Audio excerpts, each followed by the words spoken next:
Good morning friends and welcome to the pre-market view.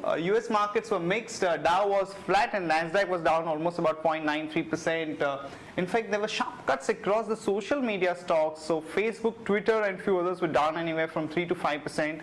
And Dow at one stage had crossed almost about 16,000 levels, but it came down in the last couple of hours of trade after statements coming out from Sharekhan that the performances by most of the corporates were not driven by the top line growth or any great inputs by the board of directors, but it's more driven by the lower borrowing costs. And that statement did not go down too well with the markets, and we had seen sharp cuts in the last couple of hours of trade.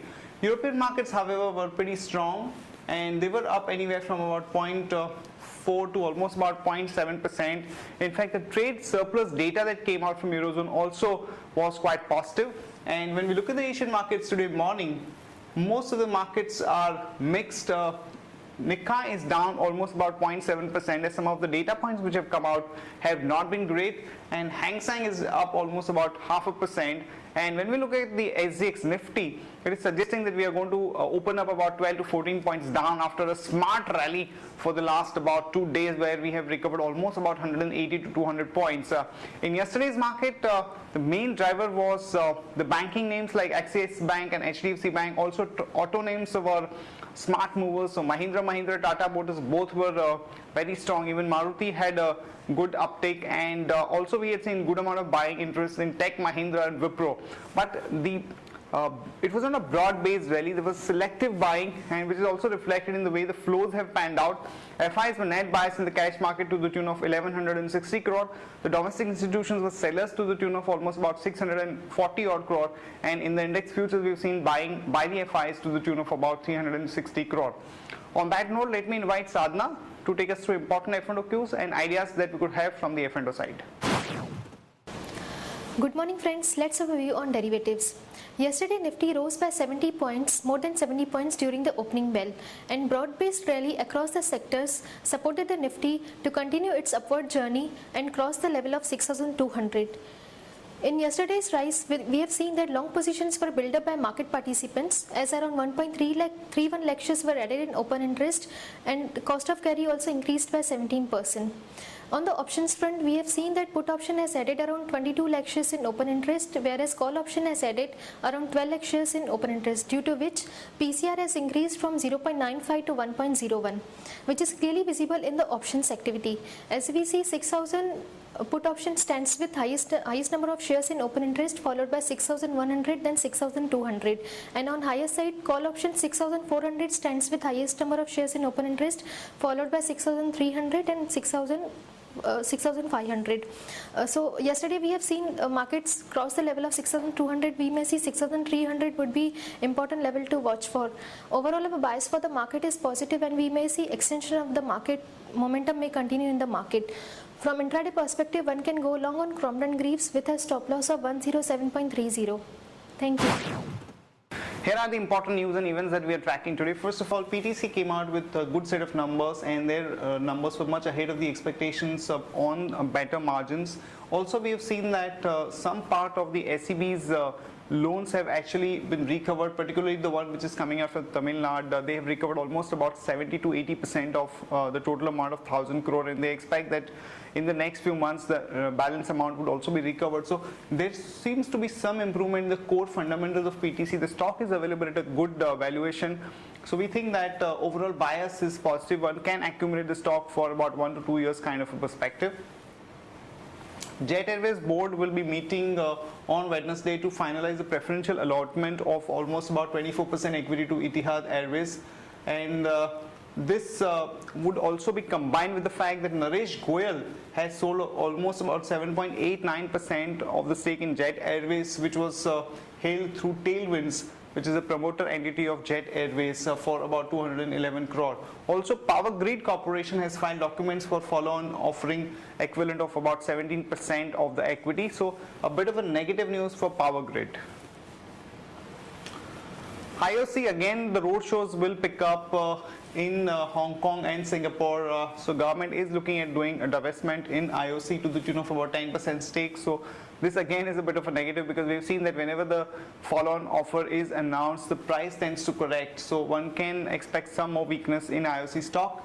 And in another development, the government has hiked by 19% the rates at which the Department of Audiovisual Publicity releases its advertisements in the newspapers. Stephen Pat has quit from Infosys, from a vertical which was contributing to almost about 5% of the revenues, and we've seen recently that few high profile heads of desks or departments have quit Infosys, and some people have raised concerns on that, but we believe that since the ongoing restructuring exercise is undertaken by the chairman, Mr. Narayan Murthy, and the new members have been actually put into important positions, we think that over a long term this would be definitely positive. So there might be a bit of a negative reaction in the Infosys stock, but we think that that would be an opportunity to accumulate the stock.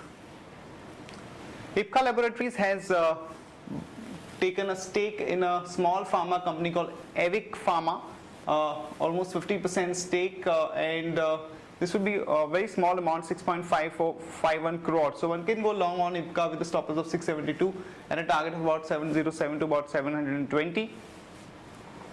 Coming to the new alpha delivery picks that we have rolled out, friends, there are two new ideas that we have put out.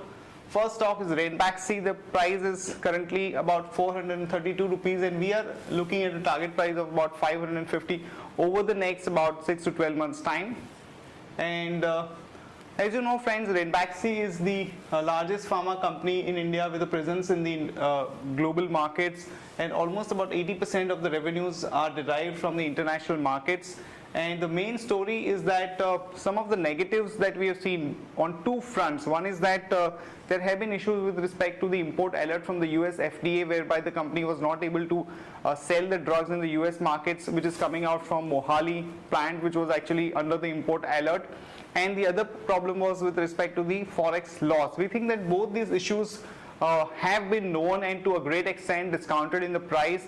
And if we look at the time frame of more than 1 year, the company will start coming back to its normal business. So the margins will improve, because there were a lot of one-time extraordinary expenses that were factored into the current operations. So from that perspective, the stock is looking very interesting. Also, friends, we have seen that some of the important first to file products which have been almost approved could actually trigger off a good amount of buying interest. So drugs like Diovan, Velkite and Nexium are the products where company will have first to file opportunity, which could actually re-rate the company. And also there could be some further market share gain in the recently launched branded derma products, Absorbia and a few other products. So overall, we think that from a 1 year perspective, this stock is looking very good, because it's quoting at a very attractive valuation of about 13.3 and 14.8 times FY14 and FY15 estimated earnings.